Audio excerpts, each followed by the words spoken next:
Hi, folks. Pastor Mike Spalding here with my good friend and big brother. I'm Pastor Casper, and we're here together to encourage you to keep listening to Deception Detection Radio, because we're both on this network with our individual shows. Yes, and yes. we're going to be doing some things together as well. Nudge, nudge, say no more. Hey, folks, tune in Deception Detection Radio. Some of the best programming in Christian talk, news, encouragement, and Bible studies. God bless you. God bless.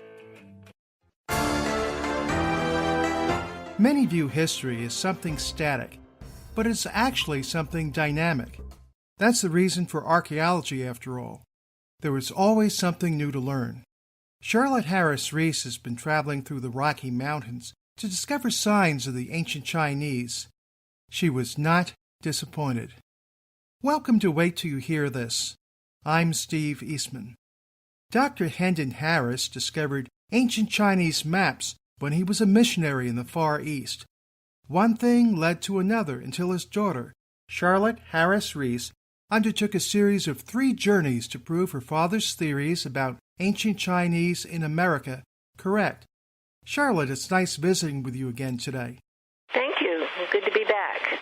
I found your book, Did Ancient Chinese Explore America, to be a wonderful travelogue and so much more. It paints a beautiful picture of your research trips from Wyoming to Texas. But before we go much further, let's explain how your journeys were inspired by an ancient map your father obtained, an even more ancient Chinese book, and the analysis of a Chicago lawyer. When my father first saw the map, he realized that it showed Fusang, the legendary land to the east of China that Chinese had written about for years on the American coastline on the map. So he was inspired to do more research, had already done a lot of research on that subject, but that's what inspired him. One of the texts that he looked at was a book by Henrietta Merck called Pale Ink, which she had published in 1953. And using topographical world map and the Shanghai Jing, she charted 4 trips, she said, the Chinese made in North America. They would say, go so far, you'll see this, so far, you'll see that. So she charted 4 of those trips in North America. And the Shanghai Jing was quoted down through Chinese history. It's at least 2,000 years old, and some say that it's as old as 4,000 years old. At the northern end of your route, there was evidence of what American archaeologists call the McLean Complex, a people group thought to have inhabited the area 4,000 years ago. The original researcher did not suspect these people were Chinese. Why do you believe they were? There's a lot of archaeological evidence that point to Chinese archaeology of that same period, how the homes were built. When I first got into this research, my research mentor, who had his PhD from Stanford and had studied the Chinese Native American connection for 60 years, the first thing he had me do was study Chinese archaeology, and I recognized the association of the McKean descriptions to Chinese archaeology. Also, near the northern end of your 1,100-mile journey is something called the Bighorn Medicine Wheel. And you're saying there's a similar device in China? It's divided into 28 spokes unevenly spaced around a hub, and I realized that the ancient Chinese used a similar device with 28 spokes unevenly spaced around a hub as an astronomical device. Now, several places on your trip, you found artwork and lettering resembling Chinese counterparts. Tell us more on that.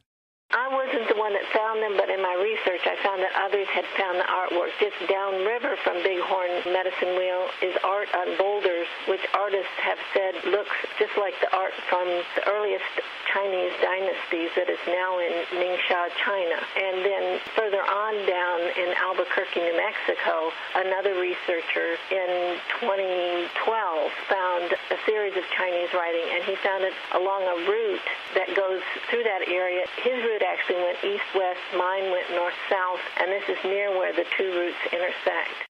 Wow, that's amazing. The ancient Chinese book, the Shanghai Jing, describes plants and animals that you have been able to largely verify, right? Correct. It describes many animals that were native only to North America in correct habitat. Some are now extinct, but I was able to validate that they weren't in the specific locations that Mertz charted at some time in the distant past. They also told how the rivers flow, they named the minerals that are there, and they even described some plants that are native to China that were in those locations that are currently growing wild in those locations, but nobody knows why. Well, there's so much in your book. I'll just ask you this. What have I left out? I know there are a lot of other confirmations of your father's theory that the Chinese were in America long before Columbus. Do you have another one or two others that you could tell us about?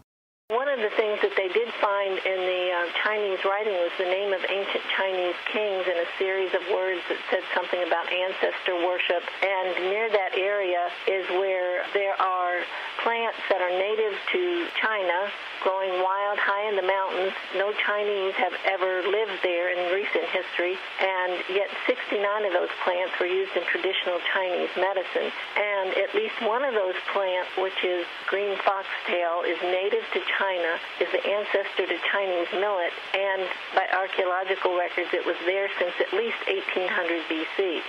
Well, it's hard to see how any of that could possibly be a coincidence. Well, to many, your findings are still controversial. As always, there are those with vested interests who do not want to see our view of history changed. On the other hand, I'm happy to report your research was vindicated at a meeting for worldwide scholars. It convened at La Trobe University in Melbourne, Australia in 2014. Fill us in on what took place. They brought in scholars from around the world to discuss whether the Shanhai Jing was actual geography or if it was mythology. And the consensus of the group, the scholars from around the world, was that Shanhai Jing was actual geography with some occasional mythology inserted, perhaps in the many copyings over the thousands of years. Yeah, that's just what I was thinking. Probably the original didn't even have the mythology, but as it went on, a little bit got added. Well, Charlotte, as always, I enjoyed our conversation. Thanks for being with us today. Thank you for talking about my book, Did Ancient Chinese Explore America? Charlotte Harris Rees is the author of Did Ancient Chinese Explore America? You can learn more about her research by visiting her website, AsiaticFathers.com.